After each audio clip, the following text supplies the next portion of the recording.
What up? It's your Ghanaian songstress in the building. And today, guys, I have the wonderful, amazing Hookfin Enterprises in the building. Say what's up to the friends. How y'all doing? Hey, friends.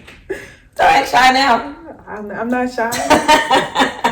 Guys, everything that she has been doing in the community, she cannot be sitting up here being shy. This lady, not only is she VIPsocio, Texas, yes, all the way around, and this is the biggest Afro market. Anything that you guys are trying to do in the African community, this lady will take care of you right here, okay? And it's getting bigger and bigger and bigger. And not only that, guys, but this movement, the Black American movement, Black Lives Matter, people, this one right here. So tell us a little more. What y'all got going on? What would you like to know? I want to know everything. Just give us a brief. Where'd you come from? How'd you get started? Why do you want to do this? And what moves you to do what you're doing? I'm from New Orleans, Louisiana. And if you don't know about New Orleans, we throw some of the biggest parties there are. So like you grow up with that like ingrained in you. And so like whenever the families come together, it's all like a huge party and stuff. So you just, but it's like an experience. It's like nothing you can explain. So let's fast forward and everything I've been through like in my life and stuff. Like I joined the military at 17, stayed until I was 25, got married, finished school, ended up going to school in Ohio, where I really knew that I wanted to have that sense of like that Korean culture again, because that was my first time leaving the country. So I saw the opportunity to be able to take some classes overseas. So I did that and decided once I graduated that I was going to move overseas. So that's what I did. So being over there and being exposed to different culture and you coming from such a strong culture, I started to blend the two. And I started to be like the person who would, because background in there, I was in the Army and I was stationed in Korea too. So I learned how to start speaking Korean back at that time. So flash forward now, like maybe like past 7 years later at this point, I was go over there. I was teaching English. So all my group of friends and stuff, I was like, hey, I know the military community here too. So I was the one responsible for bringing all the girls, all the ladies to the parties and stuff. We take these long road trips and on the train and stuff like that. And it just became like this regular thing. So I became known for like, okay, I throw the hottest parties pretty much. And everybody, the military loved it. The teachers loved it. And, I just got joy out of, blending those cultures. So when I came back to the States, I knew that I wanted to be in the entertainment world, but I also love business. So dabbled around in like being an entrepreneur, doing a few things, and put on car shows. Used to have a car wash, used to do a trucking company. And I still didn't really quite know what it was that I was doing. Like I knew I was an entrepreneur, but I didn't know like what my purpose was and what I was going to do. Then I met someone and found out that what I do was called a business consultant. Met someone else and realized what it's really done is what I'm doing is PR and stuff like that. But I was like, I like the way this feels. So I dove deeper into it, got an event center. People love my events. It was a small place, but it'd be packed out every time I do stuff. I was like, I'm on to something. I should be doing more. Absolutely. And got approached by a few different people to do other events and stuff. So that's kind of led me to where I'm at now with VIPsocio. I was, about a really huge event was coming up called Afrima. And a friend of mine who I met a few years ago was telling me, he's like, yeah, I got a friend of mine who is involved with this big Afrima show out there in Dallas. I need you should just meet him, and stuff like that. And when I met Innocent, the founder of VIPsocio, it was just like so automatically aligned with this brother, with what we wanted for the culture, what we perceived the Afro culture to be, and our whole diaspora and what was needed and lacking from our community. And so we just furthered our communications, and I'll always go to Atlanta and we link up. And then long story short, I'm now a member. I'm the only female in the group. There's 3 other guys that we're all partners in it. And so now that's really, really big. Thank you so much for sharing all of that with us. That's big for us women because this business industry is really, really tough. So for you to be a woman and really out here doing it, killing it, we commend you, like real life. And then for me being a Ghanaian female, like coming from Ghana and just really being here trying to do something, that means so much too. You're in the Afro market world, and that's big. Like what you guys are doing is really big. So I just really want to just tell you thank you. And we big up you. And we're gonna get her to speak a little Korean for us. Right? I know y'all want to hear it because this is my manager. And I'm learning so much while I'm sitting here. So I know y'all learn too. So keep tuning in. What do you think is the most important thing about a team, you know, with you working with men and you being the only female? Like how is that relationship? Is it tough? Yeah, it's tough. I think it's truly based on your personality. So I'm the type of personality where I'm aware of how to do certain things. So rather than me kind of bother you about it, I'll just go try to take care of it. Yeah. And just try to do it. But then you end up overwhelming yourself. And then when you're spread so thin like that, no one thing gets taken care of. So I think what kind of happened in our situation, which kind of makes it unique being that I am the only female, is he was able to humble himself to know that, okay, if I want my business to thrive, and my market is majority women, I need to have that female voice. Absolutely. And that perspective. And, you know, so that's kind of like how I just navigate that. Just not necessarily showing people that I am your equal. It's just, here are my skills that I have to present. And I happen to be a woman too. Yes. Not necessarily putting that on a back burner, but I do think you should lead with your skills and everything else will follow. Like, definitely. Definitely. I like that. See? That's what we talking about. Women in business. Get you a woman to stand on the front line. Y'all don't understand that the woman is the backbone? That's what I tell y'all. I mean, in the sense of working with this group, they're men, you know, and I heard you when you said that you met them through another friend in the FREMA award show that came up. Why, though, work with this Afro VIPsocio? Like, what is there a drive there? Like, tell us about that. Okay. So remember I told you I was a business consultant, and I helped a lot. Like when I was about 27 or something like that, I was making like a lot of money. Okay, like it was just mind blowing. It was just happening, just helping people grow their business and stuff, right? So I was put in a position where I was helping people that were already doing it. Okay, so keep that in mind. Like that's where I'm learning and stuff. So flash forward, I'm here and I'm Texas, and I'm trying to help people grow their business who hasn't even like really dove into what they're doing. It just kind of gave me a different perspective. And one thing that I learned from all of that is that you have to keep that whole mindset that you are the millionaire already. Mm-hmm. Because if not, you're going to have a broke mindset and you're going to limit yourself on the things that you can accomplish. Absolutely. Mm-hmm. Let's speak into existence. I am a millionaire. I am a millionaire. Father God. Let's have a moment of silence. Yes, you deserve it. You got to look, if your dreams aren't, I tell people, if your dreams don't scare you, they're not big enough. They're not. What made you choose VIPsocio? Like, what drove you to this business in particular? Got it. Okay. So what drove me to them is the fact that I know that people can have all the resources and everything they have. And then I've seen the people that have absolutely nothing, and to know that there's something in the middle that says, hey, you can have access to these resources that I have as well. That model, theoretically, people say that all the time, that I want to help out Black businesses, support Black businesses, but that's all you're doing is standing in front of the camera saying that. There's no action that you're doing. So to come and meet a brother who so educated, oh my God, this man is like crazy, to know that tech world, to know the social and still be so down to earth, and him saying, hey, I want to take the person that doesn't have the resources and provide this, you know, avenue for them. I just kind of thought that was big. That kind of that totally fit along with what, you know, I do for people, because I wanted to have people to see, oh, hey, I've seen this stuff. I've been in the boardrooms. I've seen $1 million counting in front of me. It's not that much.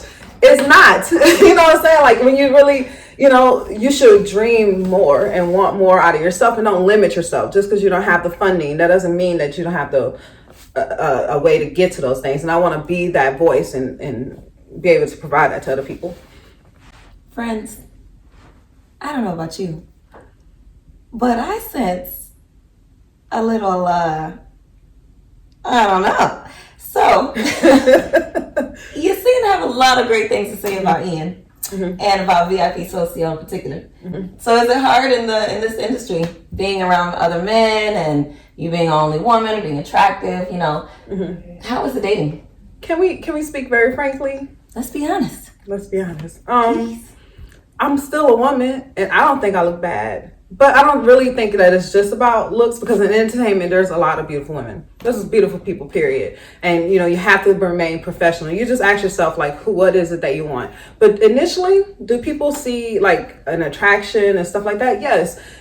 I think you learn very early on how they respect you, about how they approach you in that manner. Like I had a time where I was doing a consultation, and the guy we were talking about payment. He puts his hand on my hand. I said, wait, okay, so are we gonna do this? Or are we gonna do this business? Which one is it? Yeah. And they want to automatically tangle it. So just like how women do it, that's why I said, can we speak frankly? The way women, you know, flaunt their stuff, men do the same thing. They totally do. To get what it is that they want. So you have to be secure in yourself and know what you want professionally. I don't see anything wrong with it, with dating someone within your profession or things like that. But I think people need to be aware of fraternization and try to stay away from it until they can kind of define those lines of where, you know, you stand with your company and where that person stands with what they have to lose. Absolutely. Good answer. I like that. Very true. Do you think it's important for the Black American community? Because I'm Ghanaian and you're from Louisiana. And so, do you know where you're from? Like, have you done your ancestry all the way back to figure out where you come from? Yeah, I did the swab, the DNA test online. And they said that I'm from Senegal, 80%. 80% Senegal. No, should have been from Ghana. I know. Is it close to Ghana? No disrespect to Senegalese. Is it close? I think Senegal is a little towards the north. Don't quote me. But it's definitely along the coast, so water is a big thing. So I can definitely see, you know, how my ancestors left their traces. I mean, I love being by the water. Seafood, yeah, things like that. Anything tropical, I love it. Minus a lot of heat. But anyway, but yeah, I did do that. She would die in Ghana. That was interesting though, because 99 degrees. Yeah, I've been in hot places. But it's crazy when you do that test okay, and I wonder what that is compared to, like, you always knew where you were from. But when you get introduced to who you are, like, there's nothing that, like, I was so high that day. I was just so, like, just ecstatic. Like, you just couldn't tell me shit. Yes. Like, you just couldn't. I felt so good because I was like, I know who I am. A sense of belonging. Like, at the end of the day, all of this, everywhere you go, you know where your people are. Yeah. And that's honestly, like, what I feel. I have... Fortunately, you know, thank God when I was younger, I didn't like it so much. You know, it was like, oh, you're African? Oh, most of us tried to hide it. But now that I'm older, I'm like, wow, when I come home, I know exactly where I'm from. There's nothing so amazing than to go back to Ghana and everyone's speaking your same language. It's crazy. Crazy. You know what I mean? Because here in the U.S., you got Asian people speaking their, you know, language. You have Hispanic people or Latino people speaking their Spanish. You know, and so it's like, we're all mixed here. So then to go home and you're like, oh, these people look like me. They're talking like me. That's amazing. That's crazy. So I really think that that's something, like, now that you know, go and visit. I gotta go to Africa. Definitely. I've got to, yeah. Definitely. And they speak French over there too. So growing up, I was wow. speaking French, like in New Orleans, like since you're in school, like it was that all the way up through high school. I was French every year. So yes, that's cool. So bridging that together, now I'm Ghanaian, you're Senegalese, or you're from, you know. So what's that called together? What do you put Senegal and Ghana together? Ghanalese? Gangalese. But now you're bringing your culture here from Louisiana, and you're mixing this with the Afro community. And with the Asian influences as well. That has a strong pull on how it is that I do deal with the entertainment industry, because the Asians party like no other. You've never seen anything like it. Okay, trust me, it's amazing. It's totally different. It's very futuristic and stuff. So I try to throw a little element of that into everything. Now that we live in a day and age of social media, and you know, I don't want to put your age out there. It's none of their business. But I'm not sure what era of time you come from. And now everything is so social media. It's, if you have whatever business, it's social media. It's followers, it's likes, it's views, you know. So is that hard now with all the businesses that you've had? You've had a lot of training, you know, all the businesses you formed in up to this point, VIPsocio, now what you're doing even with the Juneteenth movement. How does social media play a factor in that? And is it hard being a woman, being around men, who is a male-dominated industry? You know, we're summing it all up, we're bringing it together. And what challenges do you face? Okay. Yeah, social media is huge for marketing right now. If you don't have a social media presence, you're just kicking your business down the tubes, because you have to have a presence there. Now, with that being said, have you ever seen a Lamborghini commercial? I believe I have. Yeah. You know why? You know how to say? Because it's a Lamborghini. It's just that good. Do you get what I'm saying? So you also brought up about like men in industry. So I deal with a lot of models, influencers, and even just with myself, with being able to put my face forward, you know, with my business and everything. I don't have to show my skin to order for you to like what it is that I'm doing, if it's just that good. Yeah. You get what I'm saying? And so with that being said too, wrapping those two mindsets together, if you're in business and you don't know social media, that's fine, but you need to have a presence on social media. So go out there and invest in your business and get that for your business. Don't just miss out, you know, on these great opportunities to connect with people, especially like right now it's 2020. We're going through COVID-19. You know, people are at home, and you know, you should follow the attention goes where the money flows, where the attention goes. So people are 9 times out of 10 in front of their cell phones. Why are they not seeing your company? Exactly. Okay, so that's just, you know, that is very important to do. I don't have a lot of followers on Instagram and stuff like that, but I understand how insights work. And she gets the job done. Get the job done. If I do a post and I get 100 to 200 people viewing my post, that is more of a success versus someone who has like 3 million followers and can't get 100 likes on something. That's something fishy there. So be aware, make sure you check your resources and see who's providing these followers for you. Don't do that. Get it the authentic way. It's going to give you some true insight, or take the money and invest into someone that can help you build your following, organic following. Very true. She just dropped gems on us, people. Friends, we've had such an amazing time with Miss Hookfin Enterprises. Tell them your name again. My name is... Tell them where they can find you. Okay. Tell them what you got going on. Let them know. Got it. So my name is Daria Hookfin. I am the president of Hookfin Enterprises, Inc., and we're a business concierge and public relations firm. And I'm over VIPsocio Dallas and for public relations. And you can find me on Instagram at hook_ENT_INC. And drop VIPsocio for them too, because they need to know where to find this good gems. You gotta come out to VIPsocio, you guys. We're creating an ecosystem for Afro culture, everything Afro culture, your plug for everything African, okay? And some people have asked, have you ever had the nerve to ask, well, why Afro culture? Look, dude, when you want Italian food, you go to an Italian restaurant.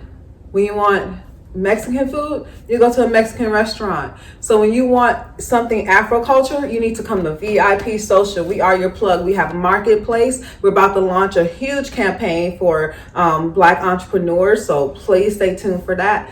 And we have where you can get influencers to promote your events. You can sell your ticketing. You can promote there. Other ticketing platforms and stuff won't do that for you. They won't promote for you. So we're here helping the people because we want to bridge that gap to get access to those resources.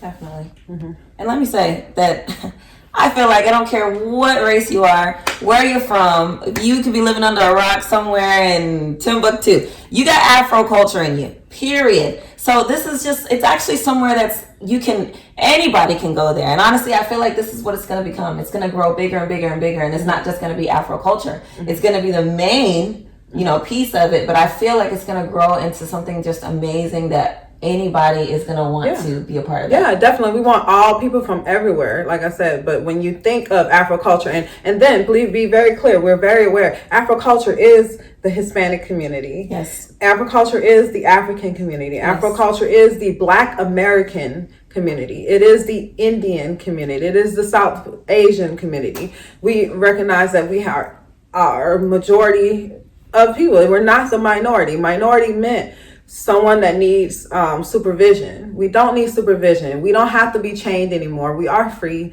and so we need to move about as such. Well, we thank you so much. All this great insight you provided for us. I had so much fun with you. It's been really great. No. What is it? What am I? Gangalese. Gangalese. Or Ganalese. Ganalese. What that What sound about like? Ganalese? Gangalese sounds like Ganjalese. On TV. So, it's been cool for the roles to reverse. It's crazy because usually she's talking to me, and today I am interviewing her. So, thank you. Awesome. Thank you. Bye, friends. Bye.